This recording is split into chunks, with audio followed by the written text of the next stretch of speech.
Welcome to your City Commission study session. Please turn off or silence all cell phones during the meeting. Meetings are televised every day on Channel 2 at 6 p.m. at midnight and available for viewing on YouTube. Study session, 2022 Parks and Recreation Financing Discussion. Madam Mayor and Commission, the purpose of this item tonight is to have a discussion about a couple of parks projects as we move into 2022. Just a bit of a background. In June of 2021, as the City Commission and City staff went through the budgeting and capital improvement plan process, the Commission identified 4 parks projects that they wanted to accomplish within the next 1 to 2 years. Based on the average annual historic funding for levels for Parks and Recreation's projects within the CIP, it was determined that the total cost for the 4 projects, which were a splash pad at Hawthorne Park, a park restroom at Stubby Park, a park shelter at Stubby Park, and a park restroom at Havens Park, that with these 4 projects, they would need to be implemented over the next 2 to 3 years, depending on how costs came in, and depending, of course, always on other priorities and funding levels, if we were going to cash finance these projects, which is typically how we do parks projects. We do debt finance quite a bit in the CIP, but traditionally on parks projects, we have cash financed them. During those budget discussions, the specific projects each had compelling reasons to be selected for 2022 rather than 2023, or for which we call the out years. With that in mind, staff did offer the solution at the time of using bond financing in the form of temporary notes to move forward with all 4 projects in 2022 and then spread those costs over the next 2 to 3 years, again, depending on total costs of the projects. A couple reasons why we thought that was a viable option. Interest rates are at historic lows. We've not seen interest rates like this really ever. And then we also saw that the cost of the individual equipment, these projects, restrooms, park shelters, and all the materials over the next 12 to 24 months, the increased cost of those could be offset by the low amount of issuance costs and interest rates in issuing that debt. So the reason that we're bringing this back to you now is because the debt process, the issuance of temporary notes, takes time. We have to work with the city clerk's office, the finance department, our financial advisors who end up selling the debt, and of course our bond counsel who creates the documentation required to issue for municipal government to issue debt. At the bottom of the first page of this policy report, I sort of laid out a financial comparison estimate using the total amount of $750,000, assuming a 2% issuance cost, which is traditional cost on temporary notes, and a 1.5% interest rate. And we try to be on the conservative side with that. We may get lower interest rates, and I know interest rates, the talk is increasing, but right now those are still rather low. And for that total amount, over 3, if we to do that over essentially 3 years, the total with issuance costs and interest rates, we have at $776,475. The other approach would be to split the 2 projects, assuming 2 projects each year, the next 2 years, and then we just did a modest 7% project cost increase for year 2, not just year 1, but year 2, based on current inflation, although I'll give you some information in a minute that shows that may be overly conservative based on some of the commodities pricing we've seen lately. And as you can see, that the total cost is essentially a wash, $776,250, a difference of $225 over the annualized or the temporary note approach. So if the Commission is in favor of moving forward with executing all 4 projects or moving in 2022, the Finance Department, City Clerk's Office would need to start working on this with our bond counsel and financial advisor. And the Parks Department needs to move forward with the design and bid process. Again, each of these projects would come back to you. And if any of these projects came to a funding level that increased beyond what we sort of have scoped out, we would of course bring that back to you. We'd have to have the flexibility to maybe only do 3 projects if they came in above the amount that we have projected and budgeted. So a couple of considerations if we move forward with all 4 projects, I think it's important to note. You would be doing 2 projects, 2 years worth of projects in 1 year. So while the estimated amount is a relatively small percent of the CIP, there would likely be no significant parks and recreation projects in 2023. That's not a bad thing. We get them all done this year. People can see it. They can use restrooms. They can use park shelters. They can use a splash park. But you wouldn't see a large parks project next year. The City Commission also would be obligating future funds that would be unavailable for other expenditures during the life of temporary notes. If you issue the debt, then you're obligated to pay the debt. However, it is a relatively small percentage of our CIP, and it is traditionally budgeted for parks projects, so I don't see any large concerns there. I won't talk too much about the splash park. We had a study session on that, and we're moving forward with that based on consensus for the commission. I did want to just briefly cover the other 3 projects as we discuss. First of all, Stubby Park. Stubby Park was a project that we did have a master plan done. This is just the cover sheet to give you an idea of what the fully realized project was envisioned to be. We have completed all of the play work. We have completed all the trails, and the first phase of the parking lot expansion is all complete. If you go by that park in any weekend or a nice day or nice afternoon, it has met the intended goal of that project. It's heavily used. The number 1 complaint we receive is there are no permanent restrooms. We have increased the number of times that the porta potty is serviced out there. I think it's now 3 days a week or 2 days a week, twice a week. And it's also subject to it being pushed over. We had some issues when we had some high winds, and when you bring people out there, people expect a nice restroom. So that was that project. The other project out there, which we sort of see as the 4th out of these 4 projects, is a shelter similar to something we would have at Cody or even Woolman, where you could really expand your family reunions, your graduation parties, your birthday parties. There is a small shelter out there now, but it's not really suitable for large gatherings. I don't think that this would prevent the park's continued growth and use if we were to put this off, but it's definitely something that's in the next phase. And again, future phases also call for, again, additional parking out there as we continue to build out this successful park. And then the final project that was on there is Stubby Park, or the Havens Park restroom. So if you look for reference, this is Ottawa Street coming into the park. Again, we have a little bit more detail, but I want to give you a visual representation of what this would look like. This was designed as a catalyst project to drive use at Havens Park. It's a chicken and an egg situation out there. We've had a lot of interest in potentially a shelter, playground. We have trails groups out there. We have bike groups out there that go through trails. We've probably hit the ceiling of our expansion because there are no restrooms out there to speak of. And so that was the Havens Park project. Back to,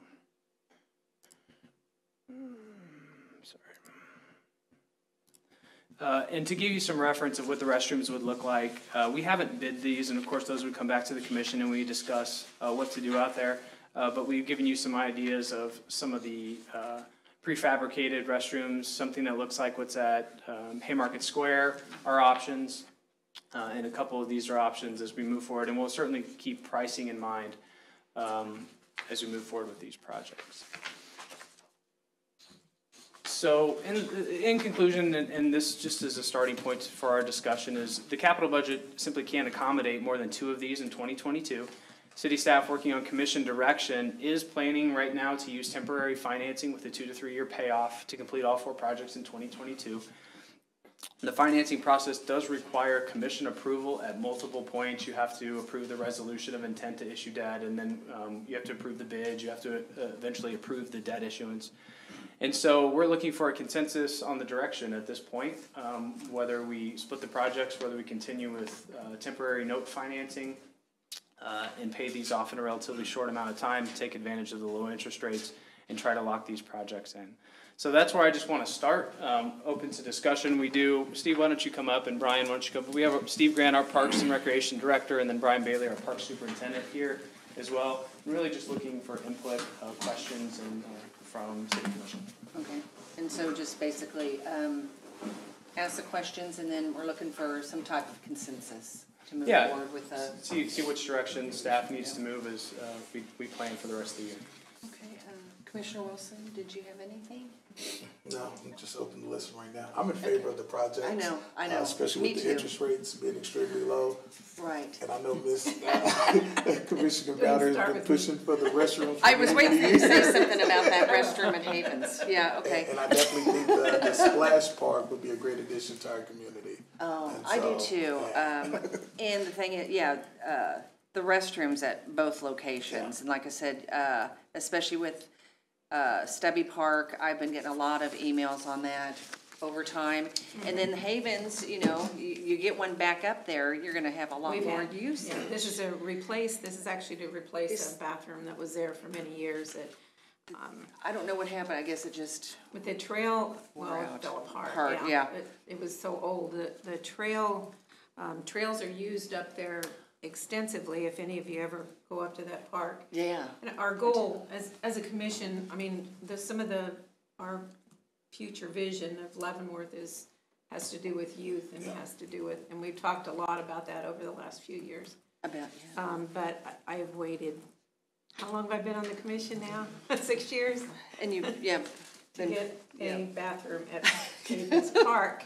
And so I hope, if there are any left out of this, that it's not Havens. Right. Because I know the guys up there that do the races, the bikers and the runners, and everybody that does the races up there has, they have to rent their own porta potties and have them out there, and it just would be so, they would be more likely to have more races there, from what they've told me. I don't know what they've told you, Steve, but We know that the bike racing has tried to get onto like a circuit or the regional website that drives bike trails, and I think one of the hurdles to that has been the lack of permanent restroom facilities in the area. So I know we've had those discussions. right. Boy Scouts have told me too that they would be more likely to use it for camping and for other things too. No, it's a beautiful park, yeah. Yeah, no, I definitely like the direction we're going with the improvements we're looking to make. Steve, can you maybe speak to, or Paul, to just the potential price increases over the next few years? I know that's like a moving target right now. You said something about, you thought this might be a little bit overly conservative at 7%. Yeah, I'm thinking more like 15-25% by the time we hit, end of 2023. I think you hit the nail on the head. So something sort of unprecedented in my time here, and I think Steve's also, is when we used to do these bids in June of the previous year, those bids would hold until February, March of the following year with maybe a 5% increase or so. Right now, we're seeing across the board, and I've written down some very specific examples we're dealing with right now, that bids older than 90 days are worthless. We had an air handling unit project out for City Hall. Everything came in above the engineer's estimate. We currently have a cooling tower project out for the community center. We don't know yet, but we're concerned. We're hearing 30% on pipes and plastics related to stormwater. We're hearing 30% on asphalt. And then another specific project, the police department is working on a replacement lockers for 1991 lockers for our SWAT team. And we're hearing 30% on sheet metal and up to 15% on shipping for those materials. So you're right. That's why I brought up the possibility of potentially only being able to get 3 done. Because we want to stay under that amount that we have. And if we have to push 1, then we may have to do that based on price. But we can make that decision later when we see those prices come in, right? Yeah, and so these fellows would be charged with solidifying those bid documents, bring those to the commission, getting those awarded, and see where we are. And if we're above what we have allocated, then we just make adjustments. Make an adjustment. Yeah, I was going to ask, Sarah, I'm glad you brought that up, Paul, just about, I think 90 days, with what you guys are seeing right now, our bids coming in at that 45, day mark, are they knocking them off at 69? I mean, what are you seeing right now on some of the other bids? Are they keeping them solid at 30 days? So what I meant by that, I probably wasn't clear enough. So bids are locked in for a certain amount of period, usually 60 days. I was talking about the engineer's estimates that we got in planning more than 90 days ago. Those engineers' estimates are obsolete now. Yeah, and I'm sorry. No, I just meant more. Probably about 30 days. If you're seeing 30 for it's about normal right now is what you're seeing. That's about right, as far as them holding that price from an estimate all the way out to a bid. Yeah. Okay. Yeah. I'm good with the split over 3 years. Alright. Honestly. Okay. Yeah, right now. Ed, Grab that. I know. Are you there, Ed? Yes, I'm here. Okay. I'm listening. Sorry, Ed. Do you have any questions, or are you with the consensus? I'm fine with the consensus so far. I absolutely am. Go ahead. Okay. Okay. So, Then, yeah, we 3 years? Yep. Okay, so we'll move forward with pursuing temporary notes at a 3-year payoff. We'll try to get all 4 done. If we can't, then I think the consensus is that we'll hold the stubby shelter and Yeah. look at that Okay. as conditions change. Thank you. See, look. If you would have said something different, there would have been a problem. Any other questions or comments? I was just gonna comment, we're gonna learn a lot here Yeah. in the next month or two. Yeah, I bet. As you know, we've been doing some preliminary work on the splash pad, and that'll probably be the first numbers that we see come in. We're having numbers come in on that, as we speak. And then, as Paul mentioned, that the cooling towers at the community center, which aren't a part of this group, those are actually funded in the CIP. That is also out to bid right now. The bids are due mid-February on that. So we're gonna learn a whole lot about this whole scenario here in the next month as our bids come in, and of course Public Works and everybody else who has them coming on too.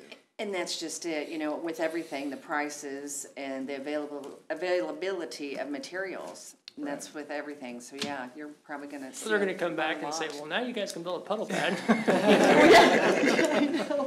Yeah, so, okay, wish you the best on that, yeah. What does it take to put in a splash pad? Is there a lot of infrastructure work in that, or are there takes a certain- tanks to put underneath, or? Yeah, it takes a certain water line size, and then there's also control valves.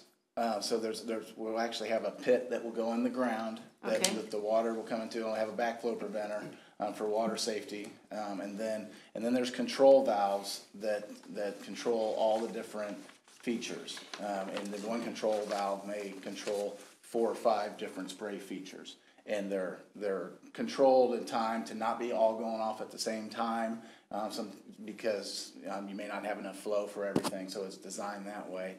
That is underground and is not seen. Okay. The pad itself, it's run by the water pressure, but there is an activator button, so it doesn't sit there and run all the time. And you can first of all, you can set up the timer as to when it is operational. 10 a.m. to 10 p.m. or whatever we decide on that. But then the activator button, when kids push it, it'll run for like 3 minutes and then shut off. Yeah. That's We're nice. running all the time. Yeah, and we asked, Brian and I met with some other entities, cities that have these. We're like, well, does that become a problem? The kids don't like that, and they say, oh no, it's a game for them. Who gets to go? Who gets to run over and push the button next? Yeah. So that way, That's great. so it's it takes water conservancy into account. It's not running all the time. So. We want to conserve our water, that's for sure. Right, okay. Appreciate it. That's it, yeah, thank Okay, you, okay, Steve and thank Brian. you. Thank you very much. Easy conversation. Cool. I know. All that stuff's exciting, Yeah. It's fun for kids and adults. Okay, next up, presentation by Leavenworth Interfaith Community of Hope, Miranda would you like to Agnew. come up?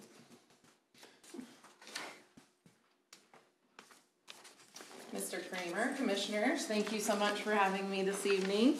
My kids are going to be pumped about a splash pad, so I'll win when I get home that I get to share that. My name is Miranda Agnew. I'm going to say new because I still like to claim that status even though I've been there a year. But I am the new Executive Director at the Community of Hope. And my goal of the evening is to not go too far over. So Jermaine, Mr. Kramer, if you give me the thumbs up that I'm going too far over. We are the blue building down on 3rd and Kiowa. Many know it as the homeless shelter, or the big blue building. So 3rd and Kiowa is where we're located.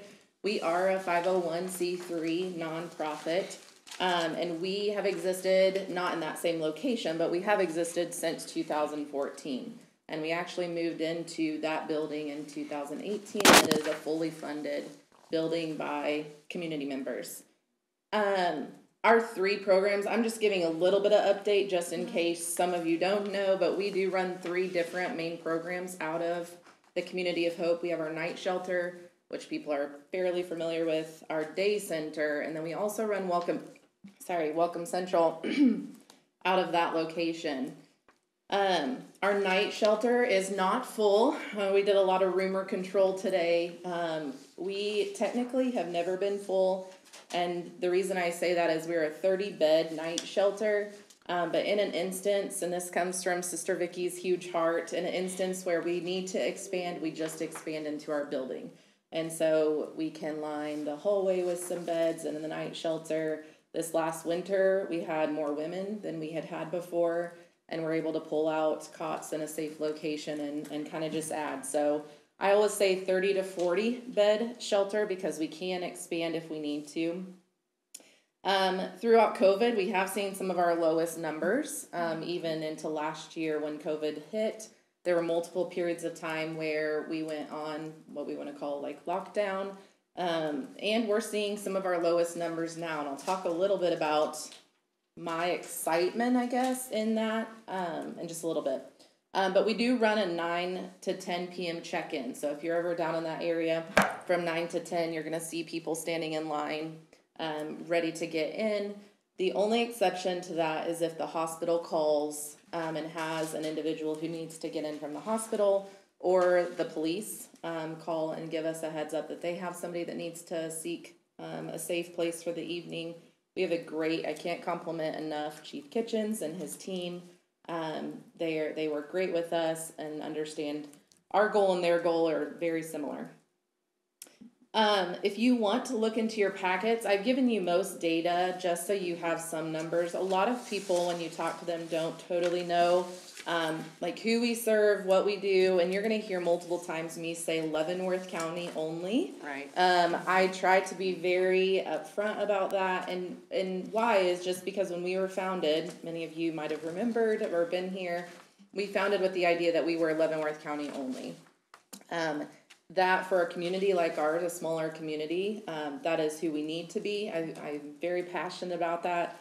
And then can chat a little bit about what we do when we get individuals that aren't from Leavenworth County, but we are Leavenworth County only. And again, you're going to hear that a lot.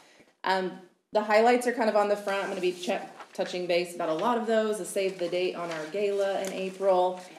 Also, if you scan the QR code with your phone, you can watch a little tour of our night shelter if you've never been into our night shelter. But what I'm going to be speaking about is the back, because I have gotten a lot of questions on who we serve, and a lot of my job entails just education and, again, rumor control on who we are. So on the back, we actually, 80% are non-veterans. Not surprising, because the VA does a great job in their programs.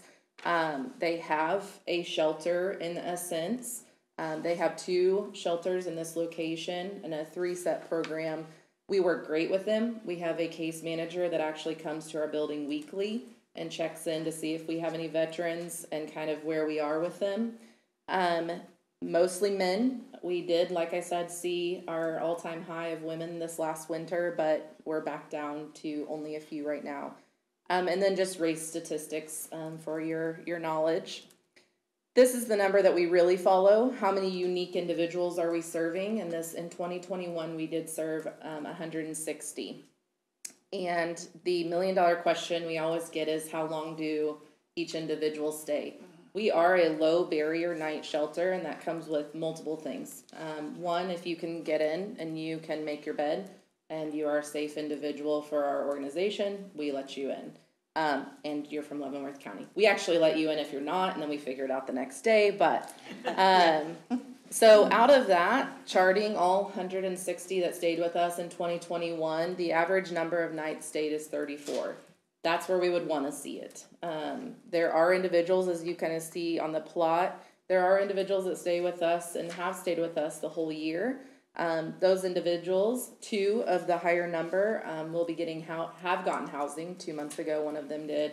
And in 2 weeks, we hope to see the other one. So we are making progress and never really want to see the majority of our individuals staying long term. But you never know how long your path is going to take you to get back on your feet. And that's right. The reason we have not put limits on. We have our kind of own limits, our own goals. But right now we are not going to change that rule. And then intake and exit reason. This is something that I was very passionate about, and we are going to continue to dive into these numbers. Where do they come from? And then where do they go when they leave? A a lot of unknowns, and we're going to get better at our processes of getting that information. But the things we want to check out is things we can control. So for instance, and this is kudos to Mr. Kramer and Chief Kitchens, when I first got there, we were getting drop-offs from non-local hospitals. We'll leave it at that. Very passionate about that. Mr. Kramer, obviously, that is not a good thing. We don't want to see individuals dropped on our doorstep by a taxi coming from a hospital to a community they don't know. Thankfully, due to some phone calls and some letters sent, that hasn't happened since. So what we're really looking for is, how are individuals getting to us? Are we, in general, over-advertising? Are we not advertising that we're Leavenworth County? Is there an organization we can part with in another? Are we seeing a ton from Atchison, which does kind of happen because Atchison doesn't have a homeless shelter. So what are those resources individuals in Atchison would have? Same thing with evictions. We work very closely with Lawrence Levine. We work very closely with Mary Dwyer, NECAP, Catholic Charities, and how can we all bridge together to really help those evictions? And then, where are they going? We always want to see that they're coming to us and then they're going a step higher. And so really reviewing those.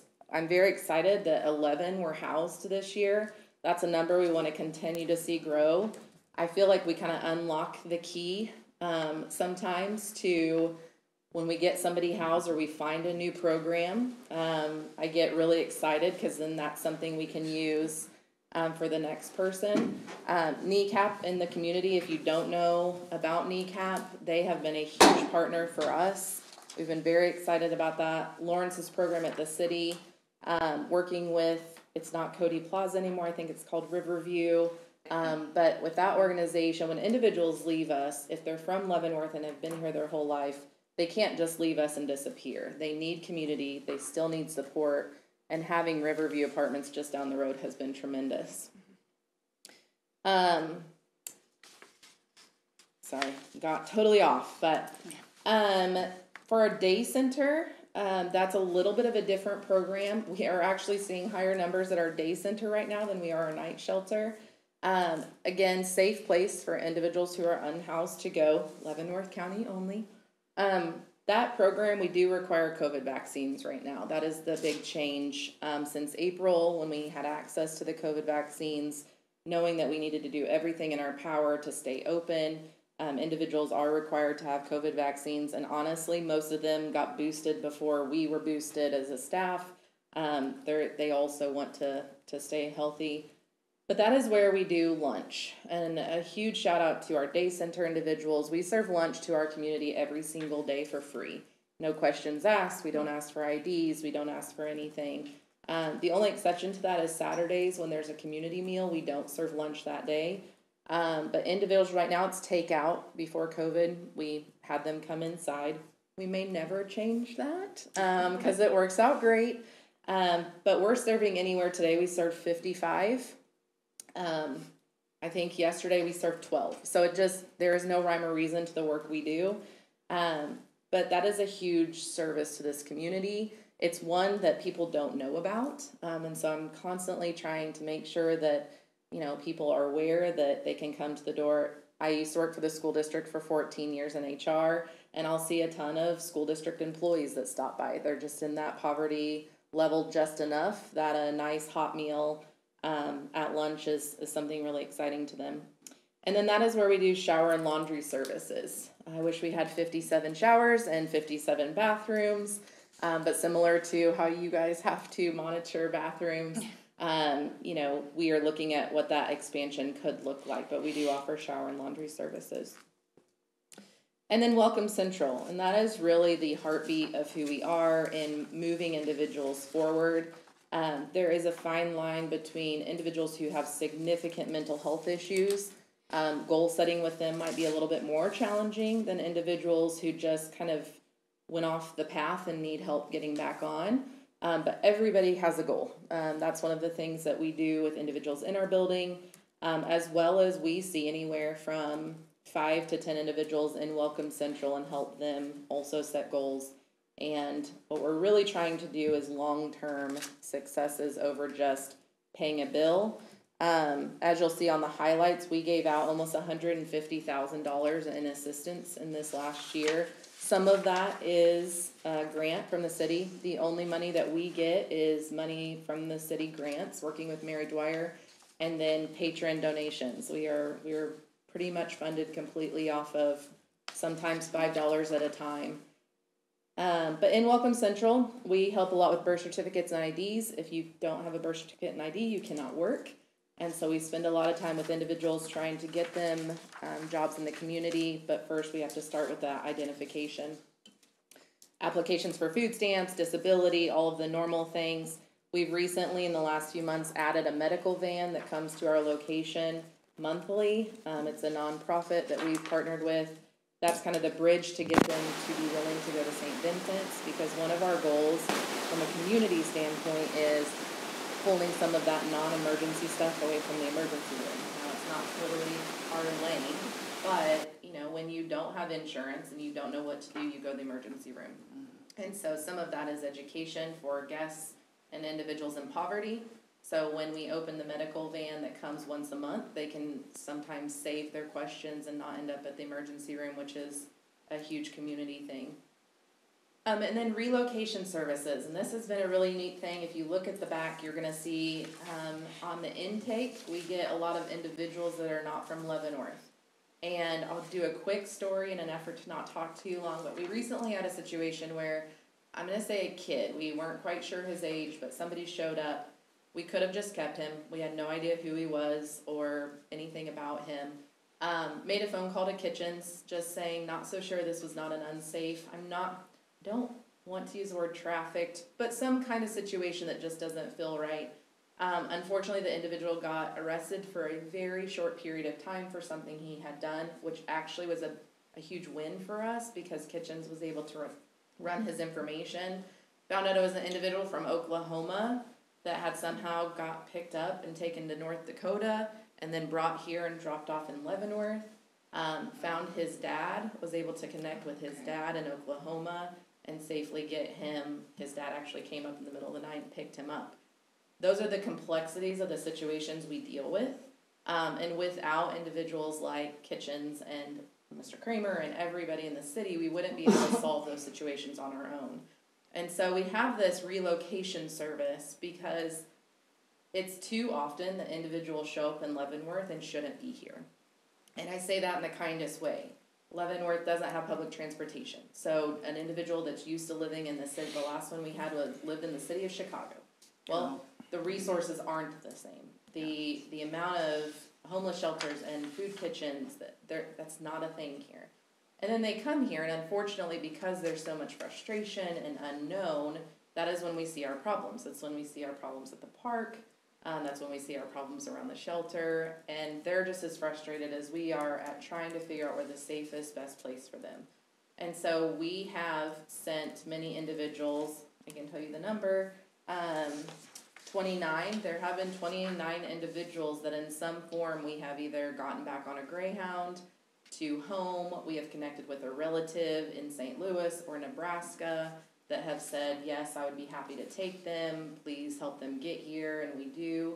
And that's something that I was not prepared for when I took the position, is problem solving some of these individuals that get here and then realize I know nothing of this community. So we are working with those individuals. Sometimes they stay 5 nights until we can figure it out. Sometimes they stay 2. But the best thing for them is not to be on the streets of Leavenworth when they know nothing about this area. And then programming. This is a new thing since April. We're kind of in a low place, but we closed the warming center. The city was so great last winter when we had more COVID restrictions. We opened a second location. That was in the first 4 months of me being executive director. We managed fine. But when we closed that in April, there was a need. We were seeing that a lot of our individuals who were getting in trouble, we saw that more in the evening when we were closing. So we close our day center at 3 o'clock. We don't open our night shelter till 9. And that was when we were seeing the trouble in the park, the trouble with our individuals, and that was something we can control. So Monday through Friday, we do open our building at 6:15, and we try to run programs like financial management, healthy relationships. We do some yoga and stretching because, you know, all of our bodies need that. We've done mindfulness. We've done a little bit of everything. And then they get dinner because that is a huge part before they get to the night shelter. That has also helped us in the evening. If they're inside for those hours, then they come to the night shelter and are ready to head to bed. Right now we have nobody teaching any programming, so if any of you want to bring a program to our shelter, but we're just going to keep evolving that program. We have anywhere from 5 to 10 individuals that show up, and it is a beneficial program, and we have seen how beneficial it is, not just to us, but to them as well. And the only other thing that I really wanted to share was kind of weather and COVID updates. So just so you're aware, because we kind of get this balance of we're not helping enough because we don't care about homeless individuals or we're helping too much. And so for weather purposes, anytime it's below 20 degrees, we are opening 24 hours. So tomorrow, Thursday, it's going to be really cold. So we are prepared to stay open 24 hours. And that is just staff working extra hours and staying over. I think this winter we're going to be open a lot of days of 24 hours. Unfortunately, it's looking pretty cold. But that's just because we truly care about them. We don't want anybody freezing outside. We do require the COVID vaccine for our day center, but I'll tell you, it got so cold a couple weeks ago. We just brought them in and put them in the hallway and did our best to get them inside because it was way too cold for people to be outside. And then COVID updates. Funny, this week that I'm speaking to you, we were doing great. We're still doing great, but we do have 2 staff members that came up positive. A huge shout out to talking to Chuck Magaha and Zach at 10 o'clock on Friday night, trying to problem solve. We have tested all of our guests. Everybody is negative. The rest of the staff is negative. So I think that we're good. We have been masked since the end of July when the Delta variant came out. Everyone does really great with it. We do extra cleaning. But when it comes to community living, that comes with all sorts of sharing of germs. And so we did have a breakout in October of 2020. But since then everyone's done a great job just trying to keep us open and all that. So, questions? A lot of information. That is a lot. Yes. No, it sounds like you're doing great and helping so many in the community. What if someone, do you always need volunteers? Absolutely. So for our night shelter only, it takes 70 volunteers a week to run that, which is a huge number. A lot of our volunteers work multiple nights, multiple weeks. It's easy. It's so easy. If you're an extrovert, pick first or fourth shift because you have all the people. They've moved me to second shift. I'm not an introvert, but you get all the work done. 3-hour shifts through the night. We are volunteer ran through the evenings, except for in the beginning and end. Our staff open and close it. But yeah, volunteers all the time. And Miranda, did I see, I don't know if it was on Facebook, that there was a learning or training session coming up? We do once a month training sessions, and that is just even for people that have never stepped inside our shelter. Right. The first time people walk in, they're like, I didn't envision this is what it looked like. It's a beautiful building. So come see what it's like, come ask your hard questions. It is a scary thing to walk in if you've never been in a homeless shelter. It's just a vulnerable thing to step in the doors and not know what you're doing. But it's super simple. We do a lot of laundry through the night or during the day. One of the things that we do is we don't turn away a lot of donations. And that is an interesting challenge that I was probably not prepared for. But what we do when we sort through them, we don't have storage. We use every inch of our building. And so what we try to do is once a week go to the mission and make a trip to the mission and deliver any food or groceries that we think they can use. Okay. We make a trip to Catholic Charities and drop off things there. Hope Inc. Will take some donations. We just make our way until all of our donations are gone with the places. CASA is one of our new ones that we start taking donations to. So sometimes we just need someone to sort through donations and drive them to the other organizations. Just to make sure that the donations that are here are utilized at the right organization. Okay, great. And is there a certain, do you just usually just post that, the certain once a month when you have the Yes. training? Or That is the next one, okay. so you can I was tell going to everybody. say, yes. The You're on Yeah, TV now. I Is it- know. I was just getting ready to say Well, I that would thought have it been was- a great thing. I thought it was the to- 25th for some Yeah, reason. so I wish I had that, and I'm January. gonna was gonna try to do it, but Facebook's not on my computer. So check on our Facebook. Yeah. We try to It's post coming as up. much as possible. Yes. But I can't remember the date. Well, for and the sure. confusing thing is we move them from every other month is a Monday and every other month is a Wednesday. Oh. Just for those people that work those evenings, so I can't keep track of the date. But No, you're check okay. Facebook. What's- or email me. You have my email. Yep. And I have put my cell phone on the back. I have offered that to both Lansing and Leavenworth police. With the transient nature, I'll be honest, our one phone system is a cell phone. So not the most helpful when you call at 3 or 4 o'clock and no one's there. We're gonna work on that. But I also give out my cell phone. There are times where I actually got a phone call 2 weeks ago, that really cold night on a Friday night, and there was an individual at Quick Trip, and they didn't know what to do, because he was homeless and had some struggling mental health issues. I'll come get him. Like, we'll just make a little trip and get him down to the shelter until we can problem solve. One, because I understand the community, concern on multiple things, and then two, the best place and the safest place for everybody is for them to be in the shelter. So we can get them in the shelter, get them a good night's sleep, and then help them problem solve the next day. So please don't ever hesitate to call and just say, here's a situation, or here's a rumor we're hearing. You can just pretty much always tell everybody we're not full, because like I said, we got a lot of calls today saying people couldn't get in because we're full, and that one is almost always untrue. So What are your lunchtime hours? 11:30 to 12:30. Okay. Yeah. Okay. And our individuals fix some yummy food. So Okay.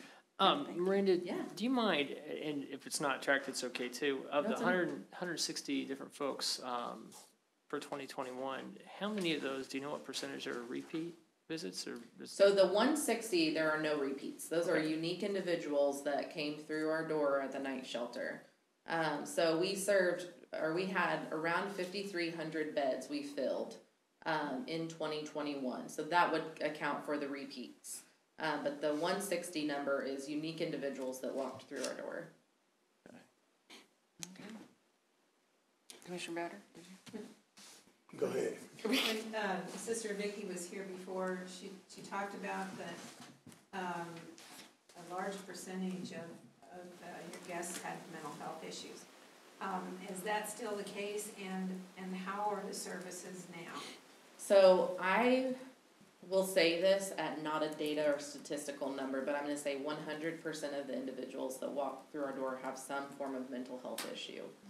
Lots of childhood trauma, which actually, coming from the school district, makes me super hopeful about all the trauma informed and all the stuff they're doing at the lower level. Because so many times I see individuals walk through my door and I'm like, they're the kid that sat in the 3rd grade classroom that needed help, and at that time there just wasn't the awareness. Yeah. We have a great working relationship with the Guidance Center, and I'm very excited. I feel like I can announce this today, but in November they applied for a grant. They have gotten a huge grant, and part of that is we will have a case manager from the Guidance Center stationed at the shelter. Wonderful. Yes. And they hired her today. Yay! So That's hopefully wonderful the next news. 2 to 3 weeks we will see her. That will help. There has always been a little, I think it's actually geographic with the Guidance Center being so far away. If we can get individuals there in our personal cars, sometimes we can get them services. But a lot of the times it's a trust issue. If they have been harmed, they're not going to get in a stranger's car and let us take them to the Guidance Center. And so we have had a great relationship in getting them there. In the mental health task force meeting, I was so excited to hear that potentially the crisis stabilization center might be happening in September. That will be huge to individuals that show up that are in psychosis or in crisis. The good thing is we have developed a culture of trust, and so a lot of them will work with us, but having this case manager in our building that can develop a relationship and then kind of ease that into the guidance center will be huge. I mean, I do think it will totally change them getting services. So good. Yeah, first off, I just want to say great presentation, and thank you and your team for your desire to serve and meet the needs of the people in our community. Outside of COVID, what are some of the challenges that you're currently having right now at the shelter? So, mental health. I think it all boils down to that. One of the things that we are trying to work on, and again, I'll just keep giving kudos to everybody in the community. The sheriff has been great to work with, Pat Kitchens, because unfortunately when you have mental health issues, that comes with things that, cause trouble. And a lot of the times it's kind of a repeated cycle. We do a lot of education in our shelter about going down to the park and getting wrapped into people that aren't beneficial to you. So one of the things that we've done proactively, which I forgot to mention, we used to not allow people on our property, and have the guests on our property once we close. So from 3 to 9 o'clock, we would say, you can't be on our property. And we've started allowing them on property because if they can be there, they follow our rules. And I like that you follow my rules if you're on my property. Because so many times it's just, these are a lot, not all, I'm overgeneralizing, but these are individuals who were not born with, raised with, whatever the case may be, normal processing of decision making. It's another class we had, decision making. The decisions that they're making sometimes are not what they necessarily want to be making because of mental health and all of that. And so continual work on trying to get these individuals either the services they need or getting to locations. We've partnered with Riverfront and have gotten them all year-long passes with the help of Tabor Medill, with the expectation that they follow the rules there, that if not, Tabor will call us. We're not going down there to take showers and clog drains. We're going down there to work out because that's healthy for our brains. And we're going down there to walk the track because that is healthy. So a lot of it is just working with them to know that some of these individuals, they're going to fight mental health the rest of their life. Some are going to spend the rest of their life just surviving it. But it doesn't mean that they cannot live a successful life. So sometimes it's court advocacy. We have one individual who got charged in Lawrence from a charge 2 years ago. He couldn't get to Lawrence once a week to go through what they needed him to go through. And so it was us driving him there every day, making sure he showed up, making sure. And it might seem silly for an adult to need that much help, but again, these are individuals with no car. These are individuals sometimes where memory does not serve them. They don't have I don't know what I would do without my cell phone when it comes to keeping up with my schedule. They don't have a cell phone. They don't have a watch to know what time it is. Sometimes days go by and we don't really know what day it is. So the things that we can help or the things that we can help empower them or put in place for them, if it's a watch they need, we'll get them a watch so that they can keep track of time. Or if it's a quick reminder when they're picking up a lunch, hey, I think you told me you had court tomorrow. You have court tomorrow. Just those kinds of things that seem like we shouldn't have to do, but if it gets them to not get in trouble or not show up for a court date, those are one of the biggest things that we're tackling right now. And do you currently have any children at the shelter? So we probably will have about 9 tonight if everybody shows up. We're seeing a lot of evictions right now. We've got a lot of phone calls today. Children don't typically stay. Families don't typically stay. We try to connect them as fast as possible with the Homeless Coalition. I could go on forever, but it's a test you can do, and you can get quicker services through the state. Because it's all open. So if you do the little tour on your QR code, we take women, men, and families, and that's kind of unique to a shelter. You usually are a family shelter or a men's shelter or a women's shelter. Individuals do great in our organization, but if you have, we'll have a crying baby all night, that's going to be heard throughout the whole shelter. So typically they're staying 1 or 2 nights until we can find out what the better option is. One last thing. Can you tell us the success story of this young individual? Absolutely. He dies that he's guy. on that. I'm going to be honest with you. I needed a flyer, and he was outside. And I walked outside and said, can I take a picture of you? And I said, it's going to be in a pamphlet. And he came back later and said, I feel like you're manipulative because you didn't know it was going to be on the front. Kevin, I hate to say favorites, but at the shelter we all have favorites, and that's just the reality of life. Kevin is somebody I've known since I started volunteering there. If you have a chance to get to know him, kind of an interesting story of kind of how he came and went and got to the shelter. I loved him when I was a volunteer. He was kind of the guardian at night when I was just a volunteer, and I knew if Kevin was there, if I needed to throw down, I could grab Kevin, right? I feel comfortable saying this because I would say it to him. He actually threatened, he runs our programming now. He's an employee on staff, and he did threaten to bring everybody here tonight, so I'm thankful that did not happen.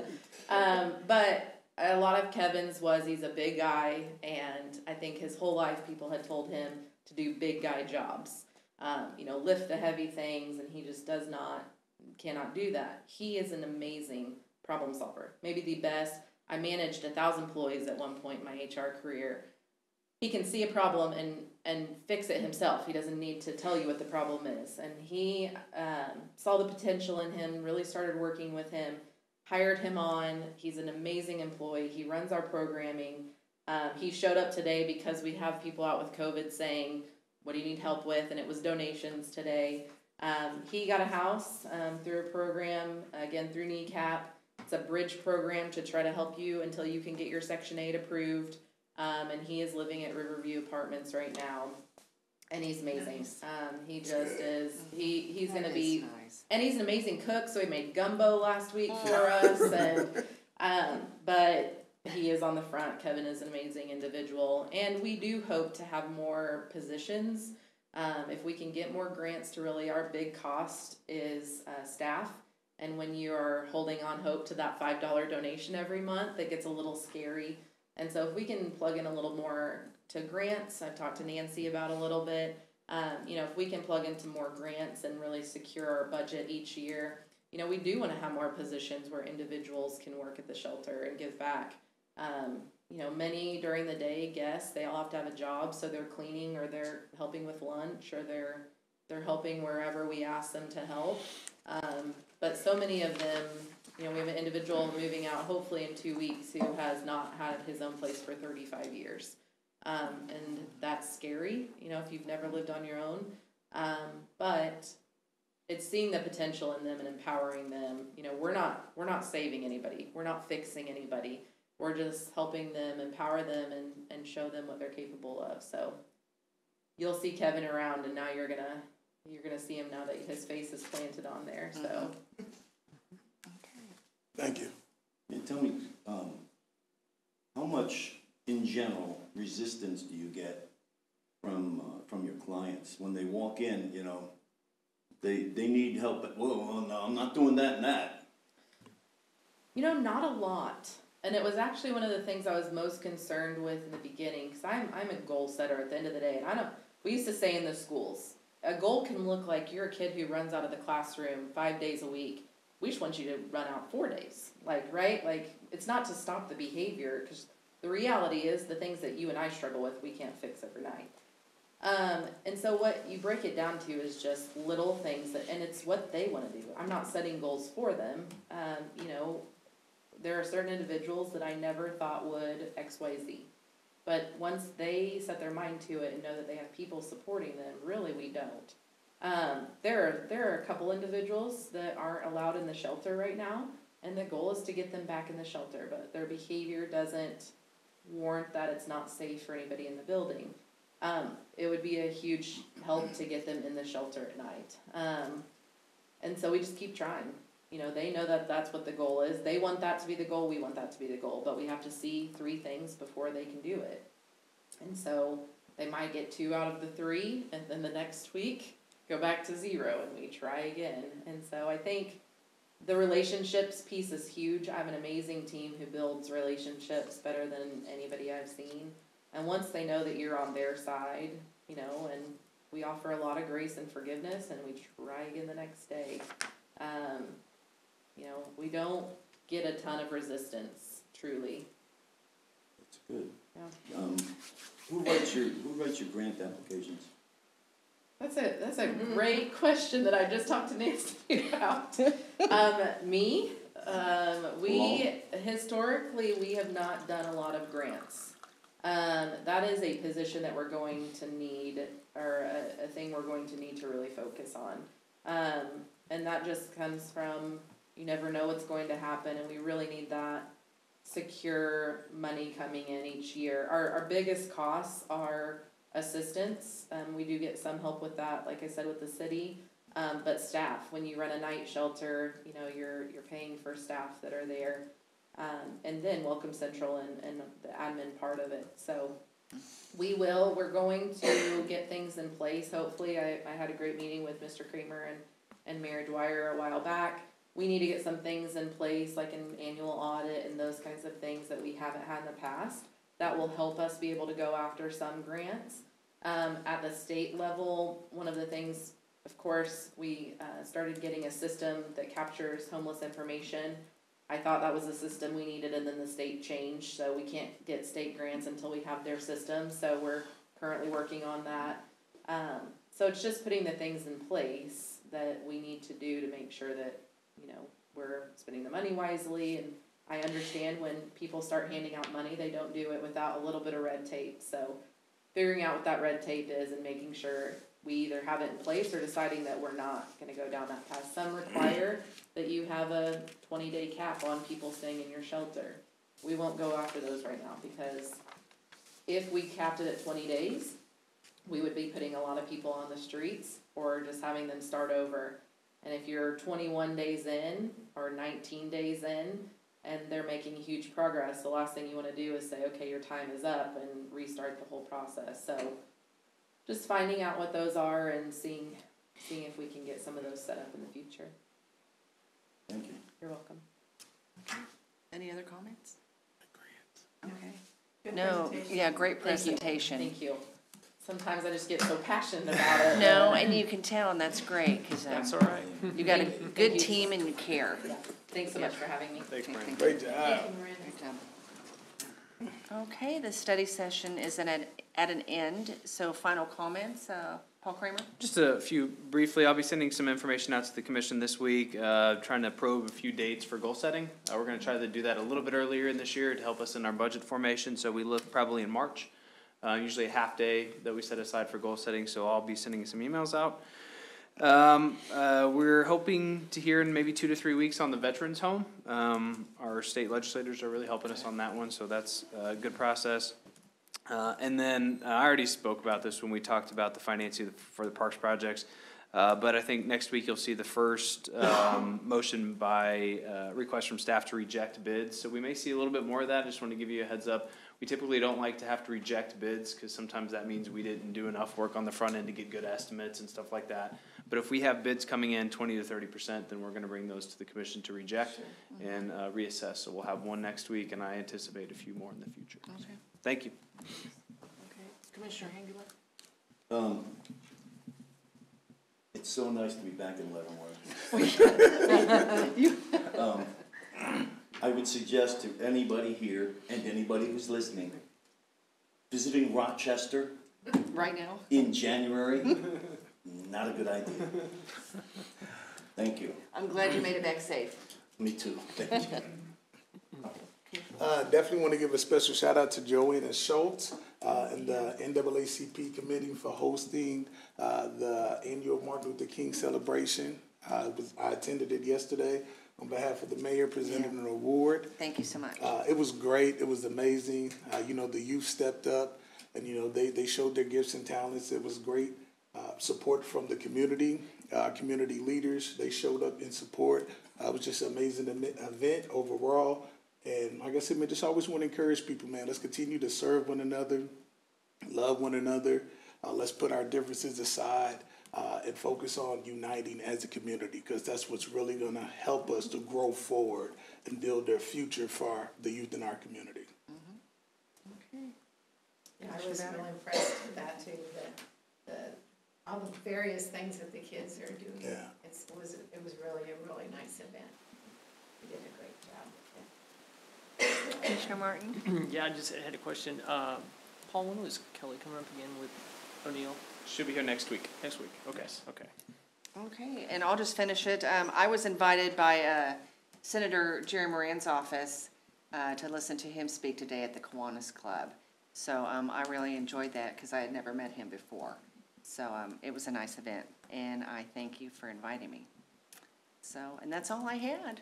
So, meeting adjourned. I'm unable to go. I wanted to